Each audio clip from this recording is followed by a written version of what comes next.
오늘은 여러분이 잘 아는 예수님이 행하신 네 번째 표적에 관한 본문입니다.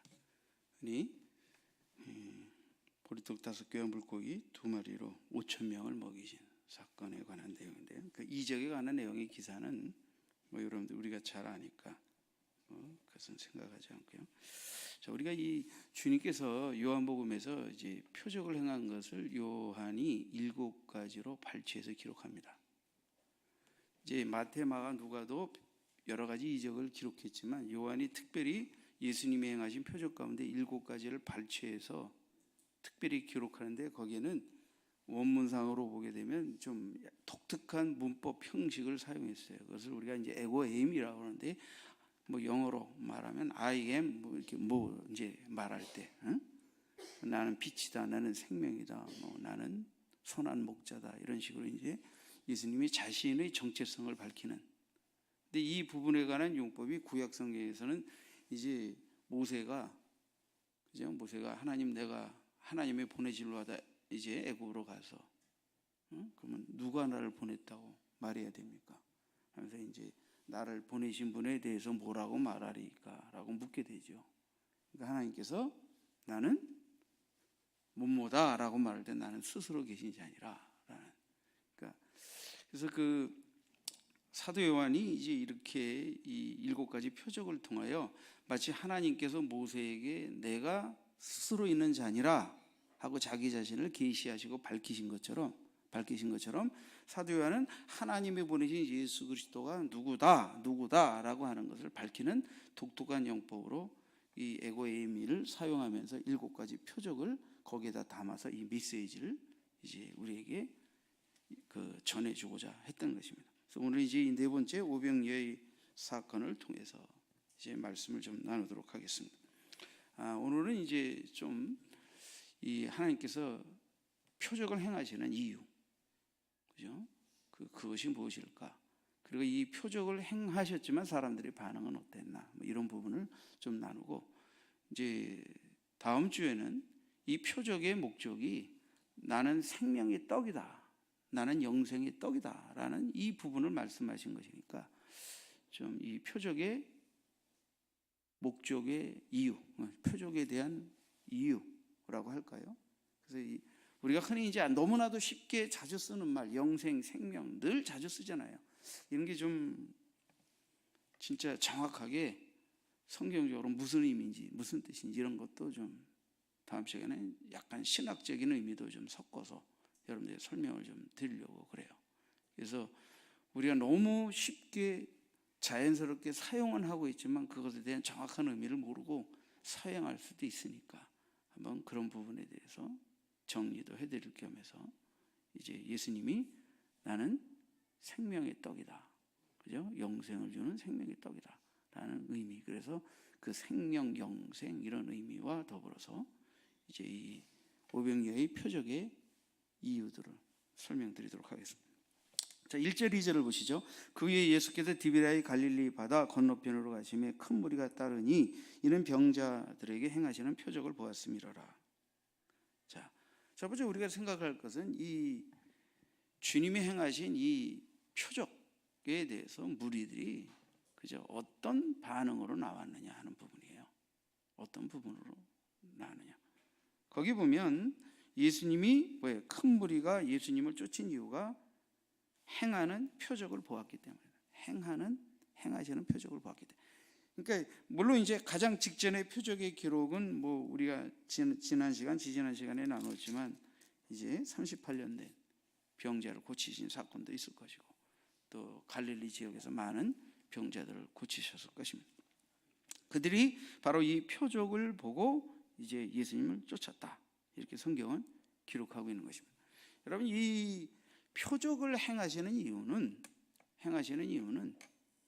무엇일까? 이제 예수님께서 요한복음 20장에도 기록하셨고 곳곳에도 기록하셨는데, 표적을 행하신 다음에 첫 번째 표적도 마찬가지고 두 번째 표적도 마찬가지고 이 표적을 행하고 난 다음에 제자들이 예수님을 믿게 됐다, 또는 자기 아들이 병을 고침받은 온 가족 식구들이 믿게 됐다라든지 이제 베데스다의 이 38년 된 병자가 믿게 됐다. 그죠? 결국 표적을 행한 목적은 그 표적을 목격한 자들이 예수님을 하나님이 보내신 메시아로 믿게 되어지는 것이죠. 믿게 되어지. 그러니까 예수님이 표적을 행하시는 아주 주된 이유는 큰 이적을 행해 가지고 뭘 어떻게 이게 아니라 그것을 통해서 바로 하나님이 보내신 내가 누구냐라는 것을 그들이 알고 믿게 되기를 원하셨다는 거예요. 그래서 예수님은 가이사랴 빌립보에서도 이제 한참 좀 시간이 지난 다음에도 사람들이 나를 누구라 하느냐, 너희는 나를 누구라 하느냐 물으시는 거거든요. 물으시는 거거든요. 그러니까 이제 신앙생활은 그렇습니다. 그죠? 교회를 다니고 뭐 하나님의 사람도 만나고 간증도 듣고 뭐 성경도 읽고 예배도 참석하고, 근데 결국 이제 우리는 어떤 질문에 맞닥뜨려야 하느냐 하면, 그죠? 주님이 너는 나를 누구라 하느냐? 응? 사람들은 나를 누구라 하느냐? 너를 둘러싸고 있는 사람들이 너에게 예수 믿도록 교회에 나오도록 인도했는데 그들로부터 들은 나에 대한 것을 너는 어떻게 생각하느냐? 이 부분에서 이제 주님 앞에서 자신이 고백을 드려야지. 이걸 우리가 이제 confession이라고 해요. 신앙 고백이라고 해요. 신앙 고백. 그러니까 신앙 고백을 뭐 이렇게 종문을 가지고 이렇게 고백하는 거다고 딸딸딸딸 외워서 하는 그런 신앙 고백만 있는 게 아니라, 진짜 그런 내용을 내가 배우고 알았다 하더라도 그것을 내가 그렇게 진짜 알고 믿는 믿음의 고백으로 고백을 해야 진정한 의미에서 신앙 고백이죠. 신앙 고백이죠. 주님은 바로 이 표적을 만난 자들로 하여금 표적을 행하시는 이가 누구인지를 알고 믿게 하기를 원하셨다. 그래서 주님은 자기 자신을 계시할 수단으로 표적을 사용하셨다, 이렇게 보시면 됩니다. 근데 문제는 이 표적에 대한 사람들의 이제 반응이죠. 자, 이 표적에 대한 내용의 기사는 뭐 그냥 읽은 것으로 넘어가겠습니다. 자, 14절을 보시죠. 14절. 표적을 행하셔서 5천 명을 먹이시고 12광질이나 남았어요. 뭐 그런 기사들은 오늘은 뭐 그런 표적을 행하는 과정 자체는 뭐 그냥 건너뛰겠습니다. 14절에 이 사람들이 예수께서 행하신 이 표적을 보고, 자, 이 표적이 어떤 표적입니까? 지금 어린아이 하나가 보리떡 5개와 물고기 2마리 도시락을 바쳤어요, 주님께. 그러니까 아마 이 아이 입장에서는 자기가 싸운 도시락을 주님 드시라고 아마 바쳤을지 모르겠어요.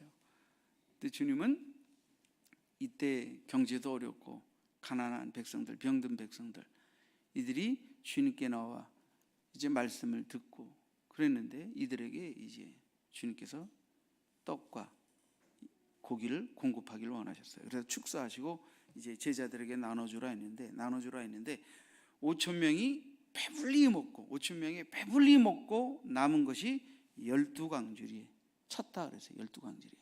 그러니까 주님은 정말 그들에게, 줄인 그들에게, 배고픈 그들에게, 가난한 그들에게 떡과 고기를 먹다 말고 이게 아니고 아껴서 먹고 뭐 이게 아니고 그들이 먹고 싶은 만큼 최대한 배불리 먹도록 하셨고, 그리고도 남은 것이 12광줄이나 되었다. 성경이 이렇게 언급하고 있습니다. 자, 사람들이 이러한 표적을 만나고 난 다음에 뭐라고 하니까 참으로 세상에 오실 그 선지자라, 이렇게 얘기하고 있습니다. 세상에 오실 그 선지자라. 이것은 이제 신명기서에 나오는 말인데, 하나님께서 이제 모세에게, 그죠? 이제 바로 그 선지자를 보내겠다, 이렇게 이제 약속하셨던 거거든요.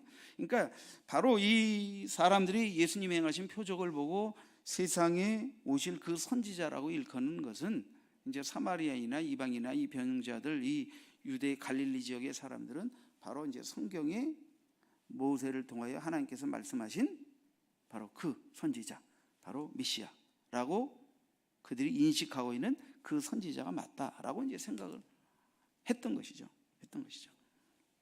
그럼에도 불구하고 그들은 예수님이 이적을 행하실 때 오시리라고 한 그 선지자 메시아가 맞다, 그렇지 않고 이 일을 행할 수 없다, 이런 반응을 보이면서도 결과적인 반응은 그렇지는 못했어요. 15절에 보면 그러므로 예수께서 그들이 와서 자기를 억지로 붙들어 임금으로 삼으려는 줄 아시고 다시 혼자 산으로 떠나가시니라.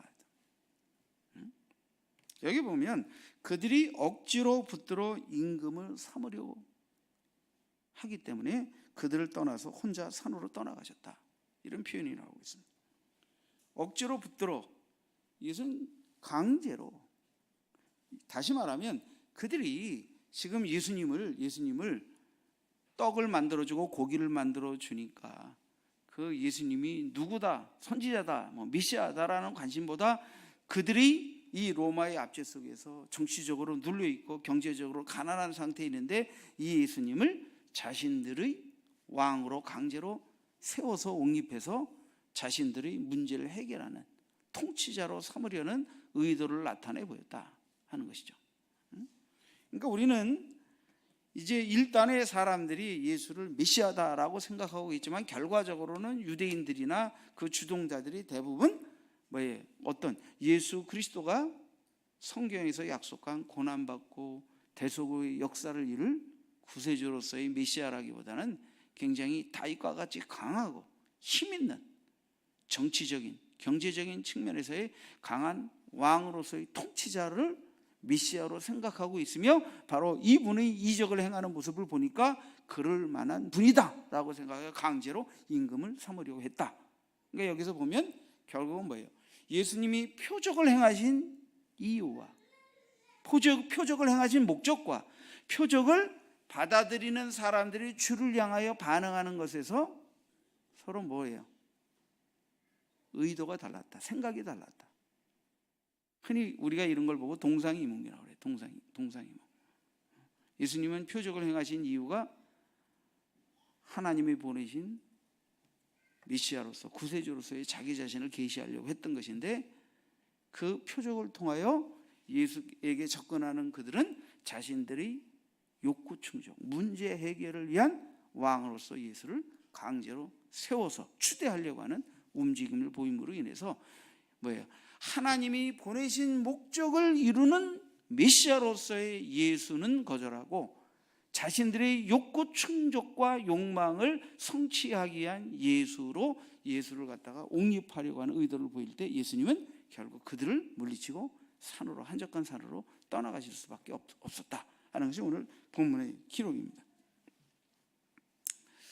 자, 여러분 예수님은 이렇게 표적을 행하셨지만 표적을 만나고 체험한 자들의 반응은 전혀 주님이 그 표적을 통해 자기 자신을 나타내고 계시하려는 이유와 목적에 부응하는 온전한 반응을 이제 그들에게서 얻지 못하셨어요. 그리고 그들은 오히려 잘못된 반응으로 나왔다는 것입니다. 자, 우리는 이제 이런 그릇된 반응에 대해서 성경의 또 다른 본문으로 이들이 왜 이럴 수밖에 없는가 하는 보이지 않는 배경의 이유를 또 좀 설명드려 보겠습니다. 자, 마태복음 4장을 한번 가보시면요.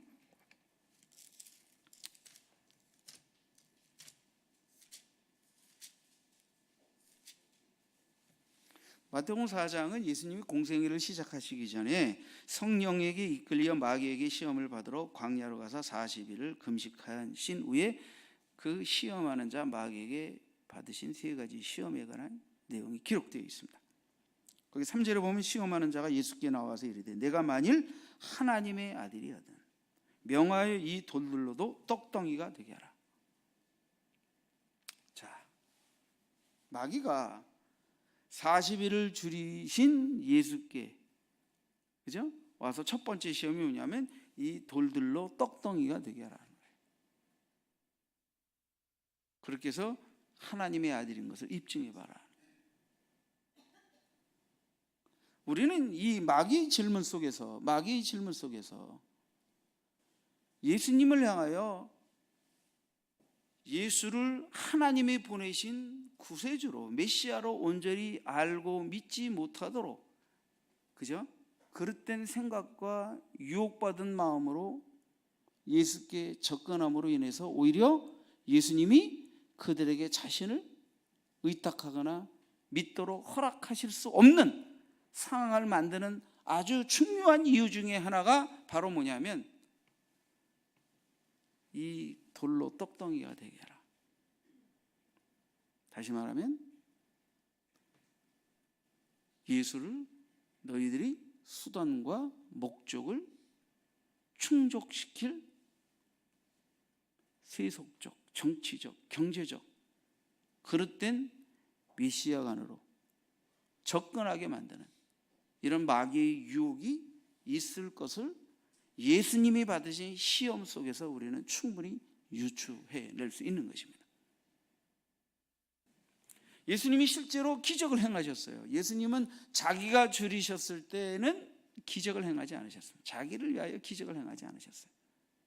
오히려 가난하고 병든 굶주린 자들을 향하여 먹을 것을 배불리 먹이셨지만 그들은 그때 그 이적을 만나고 난 다음에 이분이야말로 하나님이 보내신 메시아가 맞다 하고 그분께 나와 그분을 믿고 이렇게 접근한 것이 아니라 어떻게 했냐면 이분을 우리의 왕으로 삼자. 그것도 강제로. 그래서 우리의 가난의 문제, 우리의 이 정치적인 속박의 문제를 이분을 통해 해결하자. 이런 식으로 예수께 접근했던 것입니다. 그러니까 예수님은 그런 무리들에게, 그런 메시아를 기대하는 그들에게 하나님이 보내신 뜻과는 전혀 핀트가 어긋나는 그런 상황에서 자신을 그들에게 의탁하고 내어주실 수 없으셨던 거예요. 그러니까 한적한산으로 그들을 떠나가시게 되는 거예요. 오히려 주님은 시험을 만나게 되신 것입니다. 시험을 만나게 되신 것입니다. 주님이 답변을 보시죠. 예수께서 대답하여 이르시되 기록되었을 때 사람이 떡으로만 살 것이 아니요 하나님의 입으로부터 나오는 모든 말씀으로 살 것이니라. 이게 마귀에게 한 답변이에요. 사람은 떡으로만 살 게 아니고 하나님의 말씀으로 산다. 자, 주님이 오병이어의 기적을 행하셨습니다. 이 오병이어의 기적을 통하여 주님이 그 무리들에게 말씀하시고자 하는 것은 무엇입니까? 이것은 이제 다음 시간에 나누겠지만, 그죠? 사람은 육신을 위하여, 육신의 생명을 위하여 떡을 먹는다. 그러나 그 떡을 먹어도 때가 되면 육신은 죽게 되고 썩어질 것이다. 자, 육신이 살기 위해 떡을 먹지만 진짜 인간이 영원히 살기 위해서 영생의 떡을 먹어야 한다. 그리고 그 떡을 내가 준다. 나를 먹어야 한다. 내 말씀을 내가 주는 떡을 먹어야 한다. 내가 너에게 주는 말씀이 곧 이 영생의 떡이다. 뭐 대략 이런 것들을 증거하셔서 그들로 하여금 그것을 믿게 하기를 원하셨던 거예요. 자, 그렇다면 표적이라는 것은 눈으로 우리가 볼 때 겉으로 그냥 있는 그대로의 표적이 있고요. 주님이 이 표적을 통하여 말씀하시려는 이 표적의 이면적 의미가 있습니다. 예수님이 표면적으로는 말씀을 들으러 나온 자들이 굶주렸기 때문에, 가난하기 때문에 그들에게 육신의 양식의 떡을 만들어 주셔서 먹이신 것입니다. 그러나 이것을 통하여 주님은 이제 비유로 여러 가지를 말씀하시고 다음 시간에 구체적으로 나누겠지만 만나를 광야에서 40년 동안 먹었던 너희 조상도 결국은 죽었다. 그러면서 진짜 육신의 양식보다 영의 양식, 영생의 떡, 그것을 가르치시면서 바로 내가 영원한 생명의 떡으로 왔다 하는 것을 이제 가르쳐서 믿게 하기를 원하셨다는 거예요. 근데 사람들이 알아듣지 못하는 거죠. 못 알아듣는 거죠. 주님이 표적을 행하셨을 때 표적 자체도 중요하지만 그 표적을 왜 행하셨는가? 이 표적을 통하여 주님이 우리에게 뭘 깨우치시고 뭘 믿게 하기를 원하셨는가? 이 부분을 놓치게 되면 주님이 진짜 그들에게 표적을 통해 다가가신 주님의 본래의 의도를 그들이 만나지 못하게 되는 것입니다. 누가복음 5장에는 이제 이런 요한의 표적과 또 다른 어떤 표적이 거기에 나오는데 밤이 맞도록 요한과 야고보, 요한 이런 자들이 이제 갈릴리 바닷가에서 고기를 잡았지만 밤새도록 허탕쳐서 이제 그물을 씻고 있는데, 주님이 그 새벽에 많은 무리들과 함께 그곳에 도착하는데, 이제 베드로는 그물을 씻고 있고 무리들이 뒤에서 많이 예수님을 쫓아왔으니까 예수님이 베드로에게 내가 네 배에 오를 테니 배를 무태서 좀 띄워줄 수 있겠느냐고 청을 합니다. 그러니까 이제 베드로는 이미 안드레의 전도를 통해 한번 예수님을 만난 적이 있습니다. 배에 오르고 베드로가 좀 무태서 배를 띱니다. 새벽이니까 강에서부터 바람이 무트로 붑니다. 예수님은 그 바람을 이용해서 뱃전에 앉으셔서 무태에 몰려온 많은 무리들에게 하나님의 말씀을 증거하십니다. 얼마 시간이 지난 다음에 베드로에게 깊은 데로 가서 그물을 내려라 하고 말씀하십니다. 그러니까 선생님, 제가 밤이 맞도록 수고하였으나 잡은 것이 없지만 말씀에 의지하여 그물을 내리리다 하고 친구들과 함께 그물을 내려서 당기니까 2배 잠길 정도로 어마어마한 물고기가 잡혔습니다. 그때 베드로가 주여 나는 죄인입니다. 주여 나는 죄인입니다. 나를 떠나소서. 바로 내 배에 오르신 이 분은 바로 하나님이 보내신 메시아가 맞다라고 하는. 그러니까 뭐예요? 하나님의 임재와 실존 앞에 서서 주여 나는 죄인입니다. 나를 떠나서 하고 무릎을 꿇게 되니까 두려워하지 말라. 두려워하지 말라. 후로는 네가 사람을 취하리라. 사람을 취하리라. 지금까지는 네가 여기서 물고기를 잡는 어부였지만 이후로는 사람을 취하리라. 자, 이 누가복음 5장에서의 표적은 밤새도록 그물을 내렸지만 고기를 잡지 못하고 그물을 이제 씻어서 털어서 하루 일과를 끝내려고 하는 그들에게 어떻게 주님이 깊은 데 한 번 더 그물을 던져라. 그랬더니 2배 잠길 정도로 고기를 잡았다. 그들은 수십 년 동안 갈릴리 바닷가에 잔뼈가 굵은 전문적인 어부입니다. 전문적인 어부입니다. 이제 동이 트는 시각, 이제 밤새도록 그물질했지만 이제는 물고기 못 잡는 시간이에요. 그물을 털고 이제 집에 가서 좀 쉬어야 돼요. 근데 말씀에 의지하여 이분이 뭔가 메시아라고 소개도 받았고 말씀을 전하시는 모습을 보니까 예사롭지 않고, 그래 그 말씀을 의지해서 경험을 초월해서 그들이 상식을 초월해서 그분이 말씀하시니까 말씀에 의지해서 그물을 던졌더니 2배의 잠기는 물고기를 잡는 기적을 체험하게 된 것입니다. 자, 여기에는 2가지 기적이 나옵니다. 밤새도록 수고했으나 잡은 것이 없는 그들이 말씀에 의지하여 물고기를 잡게 된 기적. 그러나 이 표적, 이 베드로에게 행한 이 표적의 겉은 잡을 수 없는 상황에서 물고기를 잡게 되었다는 것이지만, 이것으로 끝나면 예수님이 베드로와 야고보와 요한 그들에게 이 이적을 행하신 목적을 성취하지 못하잖아요.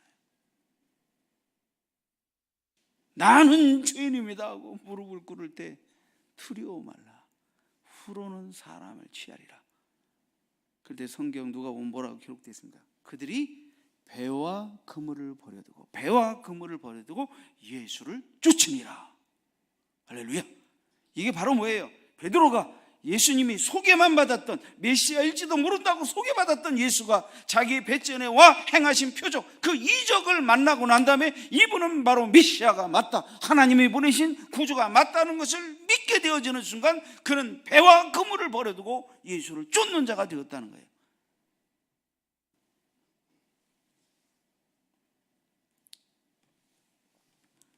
저는 올해 신학교 가서 이 본문으로 소명자가는 누구인가 하는 설교를 하고 왔는데요, 마지막 부분에 그렇게 신학생들에게 도전했습니다. 예수님이 베드로에게 물고기를 낚게 한 것보다 더 놀라운 역사는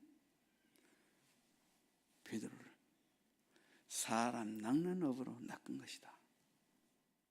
소명자는 이 세상 가운데서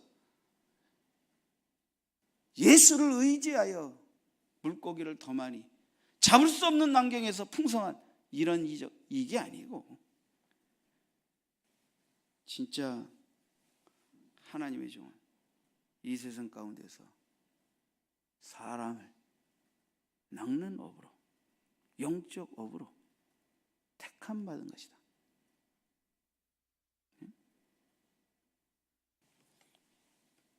여러분, 표면적 이적은 밤새도록 잡은 것이 없는 곳에서 말씀을 의지하여 그물을 내려서 2배 잠기는 고기를 잡은 것이겠지만 그 표적의 이면적 역사의 진정한 열매는 무엇입니까? 예수님이 베드로를 낚으셨다는 거예요. 자기 사람으로, 자기 제자로, 내가 부탁하고 명령하는 것을 순종하고 이행할 사람을 낚는 업으로 일할 자로 그를 낚으셨다는 거예요. 또 다른 말로 하면 베드로는 이 이적을 통해 주님이 메시아라고 소개받은 데서 그분이 진짜 하나님의 아들이 맞다, 그죠? 신의 실존을 만나게 되고 그분의 존재를 깨닫게 되는 순간 베드로는 그분 앞에서 무릎을 꿇게 되고 모든 것을 버려두고 이제는 그분을 쫓는 자가 된 것입니다. 여러분, 하나님은 여러 가지 모양으로 우리에게 다가오십니다. 우리는 그때 하나님을 만나게 되는데 하나님이 우리에게 말씀하시고 응답하시고 역사하신 표면적인 많은 역사들이 있지만 그것을 통해 나는 응답하시고 또 말씀해 주시고 또 나에게 길을 인도해 주신 그 주님을 누구로 알고 믿고 따르는 자가 될 것인가에 대한 좀 더 그 응답, 그 체험, 그 역사, 그 표적의 이면에 그것을 우리에게 허락하신 주님이 나를 어떻게 믿고 따르길 원하시는가에 대해 올바로 반응하는 자로서 그 이면적 의미 앞에 그 영적 깨달음을 가지고 주님을 쫓는 자로서 정말 반응하는 그런 자가 될 때 진정한 표적을 만난 자, 표적의 의미를 올바로 받아들이고 깨달은 자라, 이렇게 볼 수가 있겠습니다. 제가 신학교 때 이제 집안이 안 믿으니까 이런저런 환란이 좀 있었고 결국 이제 아버님 불러서 갔더니 너는 그때는 안 믿으실 테니까 부모의 뜻을 거스리고 갔기 때문에 딱 한 번만 등록금을 대주시겠대. 딱 한 번만. 나는 이제 부모의 뜻을 거스리고 갔기 때문에 이후로는 이거 알아서 아버지는 여기서 끝이다.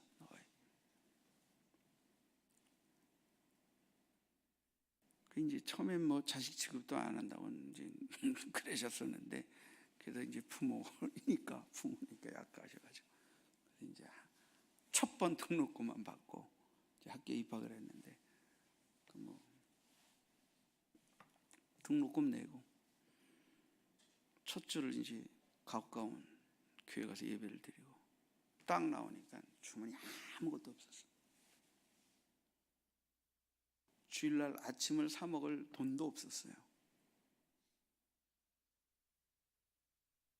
저는 주님이 부르심에 순종해서 신학교에 입학해서 첫 주일 아침을 금식인지 궁식인지를 모르는 상황에서 첫날을 맞이했어요. 근데 주일날 새벽에 제가 깰 때 꿈을 꿨어요.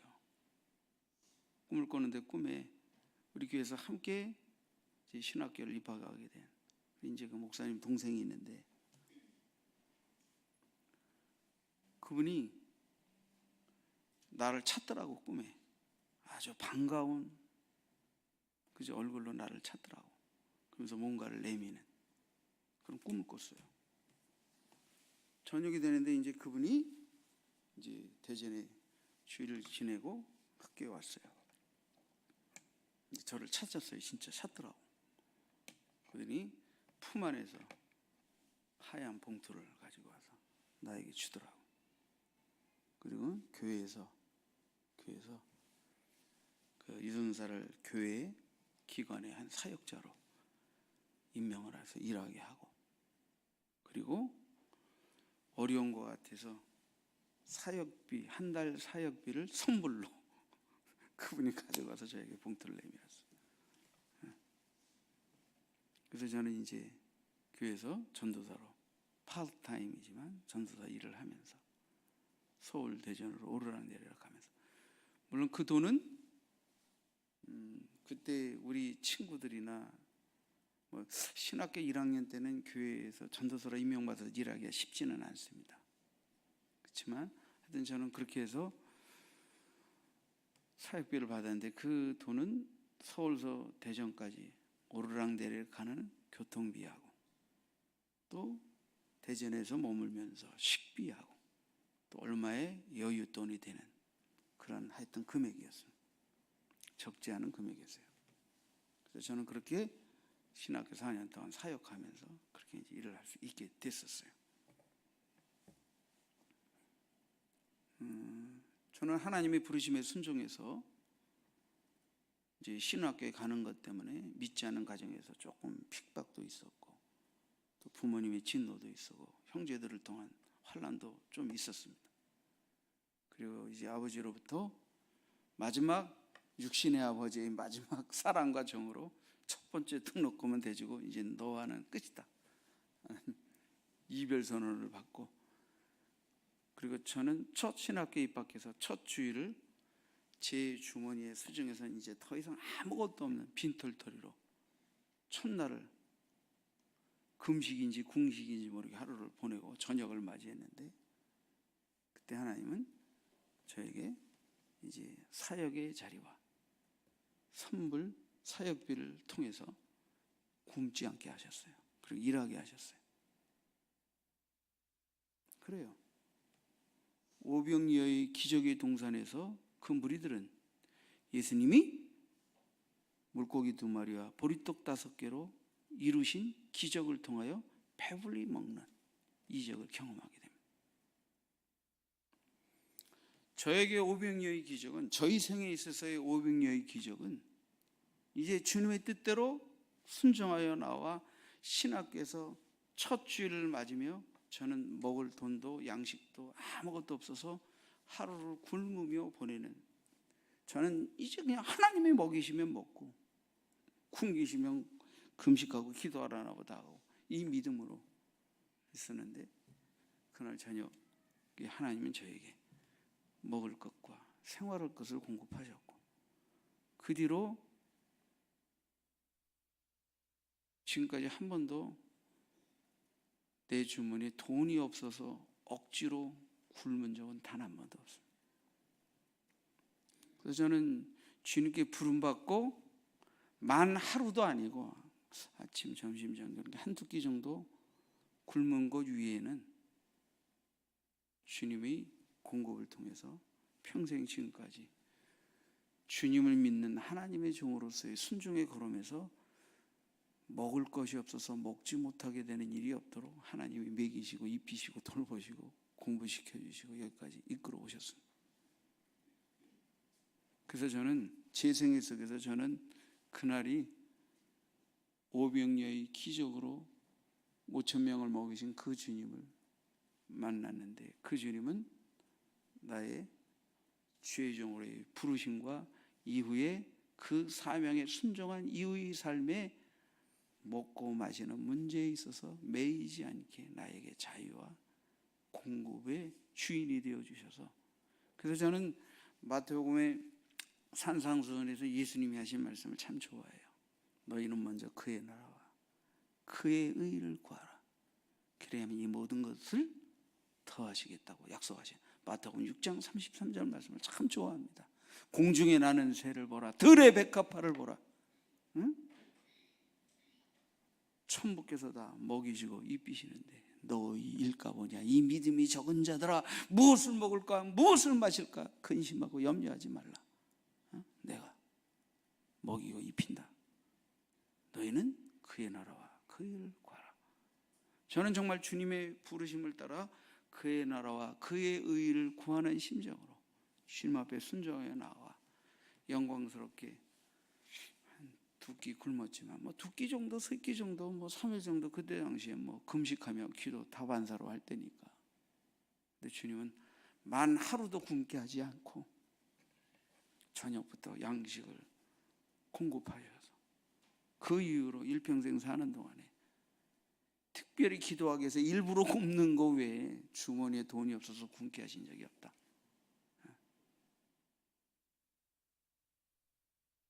저는 그날 꿈을 통해서 보이시고 그대로 저에게 사역의 자리와 첫 달의 사역비를 먼저 공급해 주신 것을 통해서 주님은, 나를 부르신 주님은 내 호주머니에 빈 것도 아시는 주님이시구나. 지금은 뭐 그게 큰 일이 아니지만 그때는 그게 대단한 사건이었어요. 저에게. 그렇지 않습니까? 저는 그것을 통해서 일평생 무엇을 먹을까, 무엇을 마실까, 내가 어떻게 살까에 대한 근심과 염려와 계획과 궁리에서 완전한 자유와 해방을 얻은, 그냥 나를 부르신 이 뜻을 쫓아서 순종하며 살아가면, 나는 사람 낚는 업으로서의 사명에 순종하면 나머지 모든 필요는 주님이 방법으로 채우셔서 살게 하실 것이다라는 것을 체험한 날이 되었어요. 신학교 한 4학년쯤 되니까요, 우리 이제 4학년쯤 되면요, 선배들이 돼서 또 1학년, 2학년, 3학년 그 어려움 때 그 어려움을 겪었기 때문에, 그때만 해도 너무 어려웠던 시절이라 식차를 하나 끊어서 둘이서도 먹고요, 둘 끊어서 3명이서 먹고요, 3 끊어서 5명이서 먹고 그래가지고 사감 선생님이, 그래서 사감 선생님 시야에서 벗어나려고 식당 가서 저 끄트머리 앉아서 먹죠. 그래서 계속 밥 타가고 들락날락거리니까 이러죠. 신경전화가 많이 그럴 때요. 이제 식차를 못 끊고 어려운 학생들은 주중에 이제 이렇게 식차를 끊었지만 주일날 이제 사역지로 가서 사역을 하게 되면 식차를 내비두잖아요. 그럼 그걸 식차를 가난해서 어려서 못 끊게 되는 사람이 그걸 갖다 밥을 먹기도 하고, 또 식차를 못 끊는 학생들 데려다 같이 밥 먹기도 하고.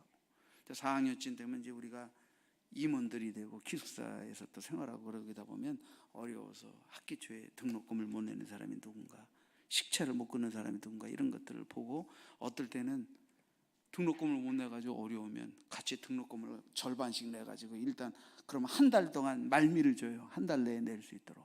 그렇게 해서 또 다시 기도해가지고 응답받아서 뭐 이런 경우도 있고, 또 식차를 못 끊는 학생들이 누구인가를 봐서 이제 선배들이 원래 이제 식차를 끊어서 이제 공급하기도 하고, 이렇게 해서 정말 그 사랑이 넘치고, 그죠? 아픔을 함께 나누고 또 이렇게. 그래서 그때는 가난했던 시절이라 인사가 학기 초에 등록했냐는 거하고 식차 끊어서 이게 인사였어요. 그러니까 옛날 우리 가난한 시절에 어르신 만나면, 부모님 만나면 뭐 인사가 뭐죠? 진지 잡수셨습니까? 지금 누가 나보고 목사님 진지 드셨습니까? 이런 거 인사 안 합니다, 지금은. 그죠? 뭐 지금 여러분 뭐 어른들에게 진지, 이건 벌써 수십 년 전 가난했던 시절의 인사일 뿐이에요. 밥 먹었냐? 이런 거. 응? 지금 그런 인사 안 하잖아요. 근데 신학교 때 등록했냐, 식차를 끊었냐, 밥 먹었냐가 아니라 식차를 끊었냐, 그죠? 뭐 그 얘기가 그 얘기죠. 참, 여러분, 주님은 이렇게 당시의 병자니까 가난할 수밖에 없고, 또 경제가 어려워서 가난할 수밖에 없고, 그들을 이렇게 하룻밤 배부른 양식으로 먹이셨지만, 그러나 주님은 자연 법칙을 역행해 가면서 계속해서 초자연적인 기적으로 그들의 가난의 문제를 해결하는 경제적 메시아로 로마의 압제로부터 그들을 구원하기 위한 정치적 메시아로 오신 것은 아니죠. 주님은 사실 그 사건을 통해 오히려 이런 양식을 먹어도 우리는 죽는다. 광야에서 만나를 40년 먹은 너희 조상도 죽었다. 나는 너희의 영원한 영생을 위한 영생의 양식으로 온 자다. 나는 너희의 영원한 생명의 양식이다. 이 말씀을 하시려고 이적을 행하셨던 것입니다. 이적을 행하셨던 것. 저는 신학교에서 주님은 나의 영의 양식이고 나의 영혼의 구주일 뿐 아니라 그분의 부름에 순종하여 나아갔을 때 그분은 거꾸로 나의 삶의 공급자가 되신다는 걸 만났어요. 그러니까 저는 오히려 500년의 기적의 사람들은 기적의 주님을 자신들의 입맛대로, 욕심대로, 욕구대로, 정욕대로 대하려고 하다가 그 주님을 나의 주님으로 모셔드리지도 못하고 그 주님을 믿고 따르는 자가 되지도 못했지만, 저는 주님을 나의 구주, 나의 하나님으로 영접했고 그 주님이 부름에 순종해서 가족의 반대에도 무릅쓰고 신학교에 가서 이제는 나는 떼거리도 없는 굶을 수밖에 없는 지경에 처해 있지만, 그때부터 나를 구주로 믿고 따르고 순종하는 너를 내가 책임진다는, 돌보신다는, 먹이신다는 그 위대한 사인을 실제의 삶 속에서 경험하고 그 이후로 주님은 저를 한 번도 굶기시지 않으셨습니다.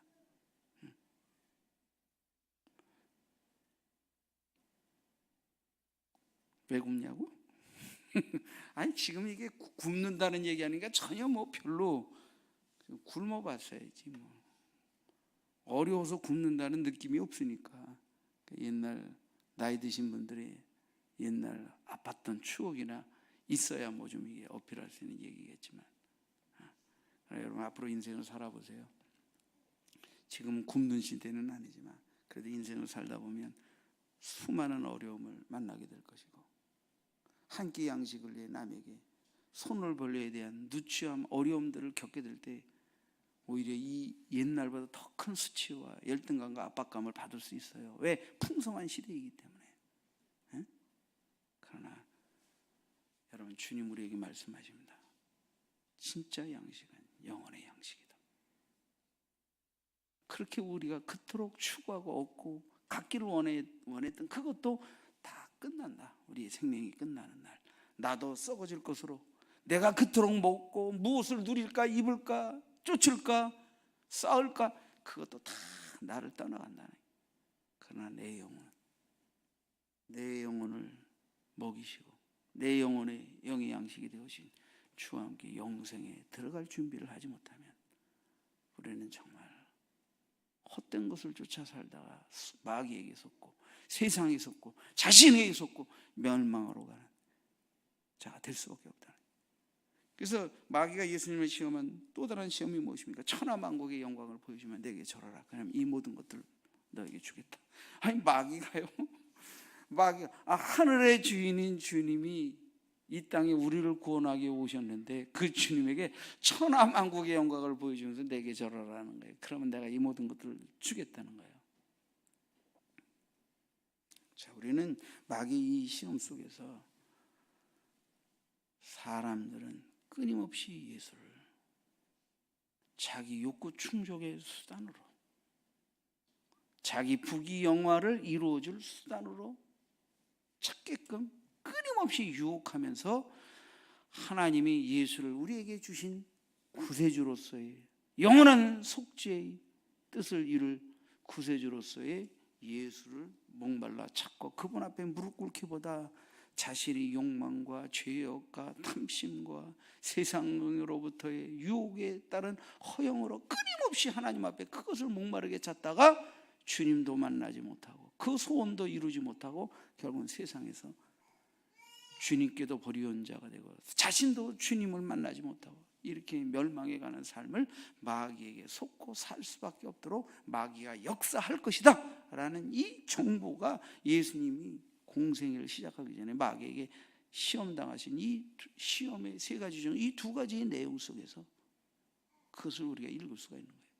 실제로 예수님은 많은 이적과 병자를 고치시고 귀신을 쫓으시고 생명의 떡을 우리에게 던지시지만 영혼의 생명의 떡에는 관심이 없고 눈에 보이는 유익과 욕구 충족과 그분을 이용하여 그죠? 뭔가를 이루는 이것에만 관심이 있다가 주님이 계속해서 그들에게 이적을 행하지 않고 표적을 행하시지 않고 그들이 원하는 욕구 충족을 이루어주지 않으니까 주님을 헌신장처럼 아쉬울 때는 주님을 쫓지만 헌신장처럼 벗어버리고 주님의 등을 뒤로 하여 주님을 떠나가 버리는 이런 일들이 계속 있어지는 것이. 그래서 주님은 수많은 사람들이 주님을 쫓았으나 주님이 십자가에 못 박아 돌아가실 때 끝까지 주님을 따르고 그죠? 성령의 현장에 주님이 하늘로 올리고 오시는 현장에 주님을 믿는 자로서 따랐던 무리들은 불과 120문도밖에 없었어요. 부활의 주를 만나고 회복된 믿음으로 성령을 기다린 사람은 120명밖에 없었어요. 물론 나중에 성령이 임하고 나서 회개하고 5,000명, 3,000명 돌아오는 역사가 있었지만 그죠? 자, 여러분 오늘은 정말 이 수많은 무리들이 주님께 나왔어도 결국 주님을 아직은 구주로 믿지 못하는 그저 주님을 거절하는 모습을 여러분들에게 말씀을 드렸어요. 옛날 미국의 캘리포니아에 금이 많이 난다고 해가지고 사람들이 마차를 타고 많이 갔대요. 그럼 그 캘리포니아 지역에 금을 찾는 그 찾으러 다니는 지역의 사막지대라서 양식이 떨어지고 막 물이 떨어지고 그러니까 사람들이 위기를 겪게 되는데 그러다 보면 마치 이렇게요 하늘에서 이게 뭐가 반사가 돼가지고 저쪽 호수에 물이 있는 것처럼 비춰지는 것을 본대요. 그런 환영이 보이면 사람들이 거기 야 저쪽에 물이 있다 그러면 막 가보면 물이 없고 이러다 수많은 사람들이 목말라 죽고 양식이 떨어져 죽고 그랬다고 그래요. 이걸 갖다 우리가 뭐라 그래요? 신기루라고 그래요. 신기루. 아프리카 사막 지역에도 그죠? 사막 지역에 물이 떨어져서 물을 찾는 그들이 습도와 기온 차이에 의해 가지고 하늘에서 어떤 호수 같은 게 환영으로 보이는 거예요. 그래서 물이 있다 하고 막 이제 거기를 쫓아가는데 그러니까 물이 없어요. 그래가지고 목마른 자가 물이 있다 그러고 막 허겁지겁 먼 길을 왔는데 물이 없어. 그래서 탈진해서 다 죽는 거예요. 이걸 신기루라고 해요. 신기루. 인간은 신기루를 쫓는 자들과 같아요. 그 영생수와 영생의 떡이 예수께 있는데 자신의 노력으로 세상의 허용으로 그것을 잡고 쫓고 붙잡고 누릴 수 있다고 생각하다가 어느 날 영원히 살 수 없는 죽음의 문턱 앞에서 내가 쫓았던 신기루가 영생의 구주이신 주님을 믿지 못하고 주님을 향하여 마음을 열지 못하고 그 말씀 먹지 못하고 손에 잡을 듯 하다가 결국은 평생을 허비해버린 그 신기루 앞에서 나는 마귀에게 속았구나. 영혼을 도적질 당하였구나. 그때는 늦는 것이죠. 그때는 늦는 것이죠. 마귀는 예수에게도 천하만국의 영광을 보여주면 내게 절하라 이것을 주겠다고 유혹했던 자고 이 돌들로 떡덩이가 되게 하여 네 주림배를 채우라고 시험했던 마귀입니다. 여러분 우리는 주님 앞에 주님이 나를 누구라고 믿느냐고 물으실 때 주님은 나의 영혼의 생명수이시며 영생의 떡이시며 주님을 믿는 자에게 영생을 주시는 구주이심을 믿습니다. 그래서 주님을 믿고 따릅니다. 이 고백으로 주님을 믿고 신앙생활을 하고 교회를 다니고 왜 주님을 버릴 수 없는지에 대한 이유를 고백드리는 우리 모두가 되어야 할 줄 믿습니다. 기도하겠습니다. 주님은 지금도 살아계셔서 우리 삶에 다가오시고 우리의 기도를 들으시고 우리의 막힌 담을 허시고 우리 인생의 고난에서 위경에서 건져주십니다. 주님, 그러나 우리가 주님을 내 욕구 충족의 수단, 내 문제 해결의 수단, 기적이 필요할 때 기적을 주시는 주님으로만 쫓는, 그러다가 내 뜻대로 내 입맛대로 내 원하는 대로 이루어 주시지 않는다고 실망을 느끼며 주님을 떠나갔던 수많은 무리들, 주님을 등졌던 수많은 무리들과 같은 정말 동상이몽에 헛다리를 긁는, 정말 마귀에게 속아 하나님이 보내신 구주의 참모습을 알고 믿고 그 주님 안에서 영생을 얻고 영혼에 잇대어 사는 이 믿음을 발견하지 못하는 어리석은 자로 살아가는 우리가 되지 않게 도와주시옵소서.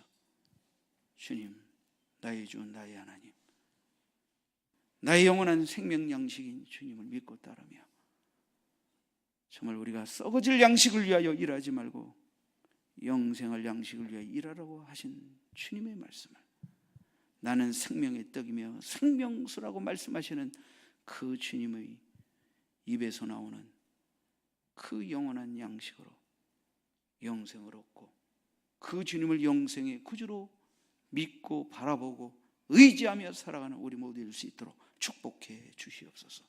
주 예수 그리스도의 이름으로 기도드리옵나이다.